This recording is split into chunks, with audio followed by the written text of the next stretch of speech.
Hello दोस्तों, स्वागत है एक नई वीडियो के साथ। समझें अर्थशास्त्र आसान भाषा में।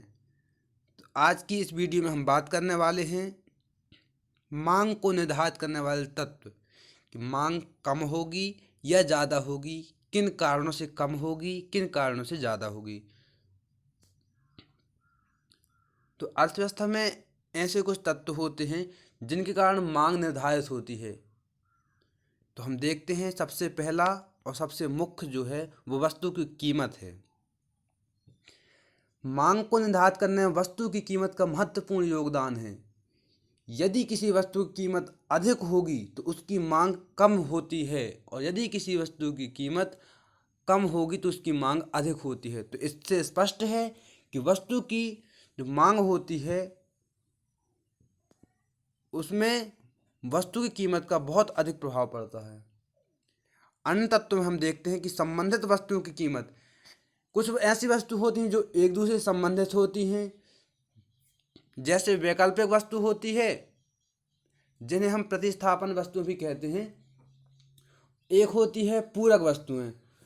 तो जो वैकल्पिक वस्तुएं होती हैं कि एक की कीमत बढ़ती है तो उसकी तो मांग कम हो जाएगी, तो उसके स्थान पर लोग दूसरी वस्तुओं की मांग अधिक करने लगते हैं।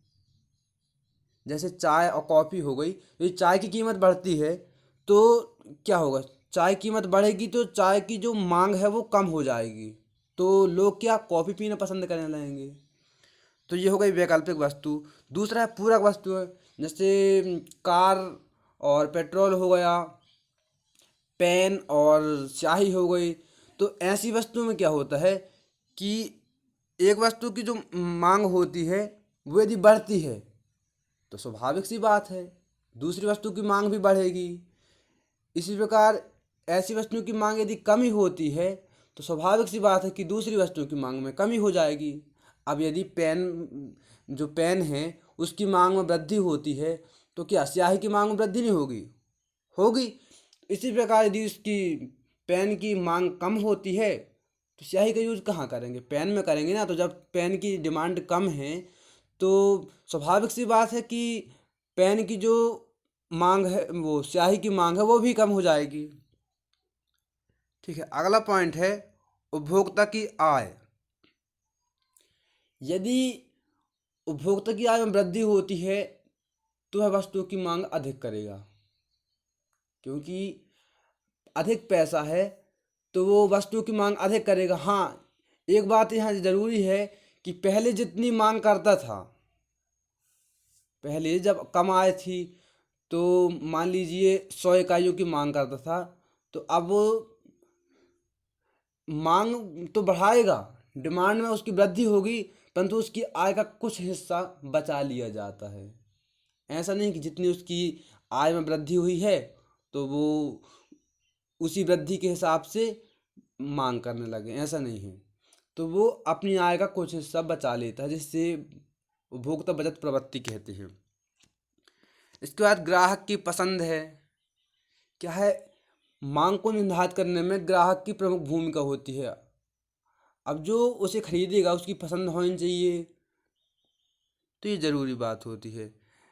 अगला पॉइंट आता है कि भविष्य की आस। यदि खरीदने वाले को ये लग रहा कि भविष्य में किसी वस्तु की कीमत में वृद्धि होनी होनी है, तो वो अभी वर्तमान समय में उस वस्तु को खरीद कर रख लेगा। यदि उसे लग रहा है कि भविष्य में ये वस्तु और सस्ती हो जाएगी, इसकी कीमत में और कमी हो जाएगी, तो उस वस्तु को अभी जो खरीदने वाला हो उसको अभी ना खरीद के भविष्य के लिए छोड़ देगा। ऐसे आय में होता है कि यदि किसी वस्तु को लग रहा कि उपभोक्ता की आय, किसी व्यक्ति को लग रहा है कि हमारी आय में वृद्धि होने वाली है, तो वो अभी वस्तु नहीं खरीदेगा, जब उसकी आय में वृद्धि हो जाएगी तब खरीदेगा। ऐसा होता है। अगला पॉइंट है धन का वितरण। धन का वितरण ये होता है कि अमीरी गरीबी, मतलब समाज में, अर्थव्यवस्था में कैसा है, धन का वितरण समान है या असमान है। यदि धन का वितरण असमान होगा तो कुछ गरीब लोग होंगे, कुछ अमीर लोग होंगे। तो ऐसे में जो अमीर लोग होंगे वे विलासिता की वस्तुओं, सोना चांदी, इनका इनकी अधिक डिमांड करेंगे। और यदि धन का वितरण समान है तो सही वस्तुओं की मांग जो है वो समान रूप से की जाएगी। ठीक है, तो मिलते हैं अगली वीडियो में, तब तक के लिए थैंक यू।